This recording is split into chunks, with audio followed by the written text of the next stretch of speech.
ফ্যাসিবাদ বিরোধী আন্দোলনে আমরা তো একদিনের জন্য রাজপথ ত্যাগ করি নাই। একটা জায়গায় জনসভার ডাক দিলে হাজার হাজার লোক এমনিতে হয়ে যাবে। আমি চ্যালেঞ্জ করে বলছি, কমপক্ষে 10,000 হবে, 10 থেকে 20,000 লোক হবে কমপক্ষে, এর নিচে হবে না। এবং কোনো জায়গায় 50,000 অর্ধ লক্ষ ছাড়া যেতে পারে। গ্রামে গঞ্জে এখন হিজবুত তৌহিদের বক্তব্য চলে গেছে। এখন মানুষ সরাসরি আমার কথা শুনতে চায়, সরাসরি আমাদের বক্তব্য জানতে চায়, আমার কাছ থেকে শুনতে চায়।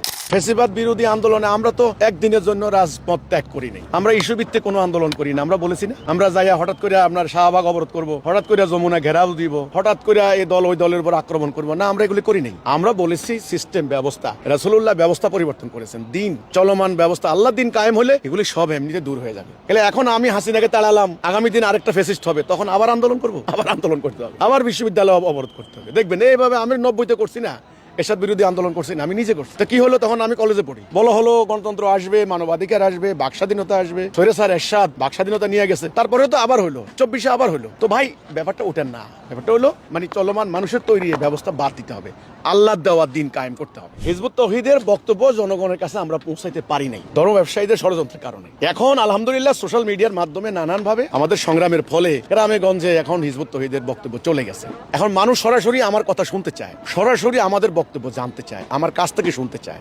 প্রশ্ন করতে চায়। এটাই হচ্ছে কারণ। এখন একটা জায়গায় জনসভার ডাক দিলে হাজার হাজার লোক এমনিতে হয়ে যাবে। আমি চ্যালেঞ্জ করে বলছি, যদি নিরাপত্তার কোনো সমস্যা না থাকে, ষড়যন্ত্র করা না হয়, তাহলে আলহামদুলিল্লাহ হিজবুত তৌহিদ যেই জেলায় জনসভা করবে, আমি বেশি করে বলবো না, বাড়াবাড়ি বলবো না, কমপক্ষে 10,000 হবে, 10 থেকে 20,000 লোক হবে কমপক্ষে, এর নিচে হবে না। এবং কোনো জায়গায় 50,000 অর্ধ লক্ষ ছাড়া যেতে পারে। এই অবস্থা হয়েছে এখন। কিন্তু আমরা তো জনসভা করতে পাচ্ছি না, আমাদেরকে জনসভা করতে দিচ্ছে না, ষড়যন্ত্র করে, সরকার অনুমোদন দেয় না। আমি সরকারকে দোষ দেবো কেমনে? অ্যাপ্লিকেশন দিলে ডিসি সাহেব বলে হুজুররা আপনাদের বিরুদ্ধে ষড়যন্ত্র করতেছে। তো কাজে আমার এই জনসভায় সামনের দিকে আরো সংখ্যা বাড়বে ইনশাল্লাহ।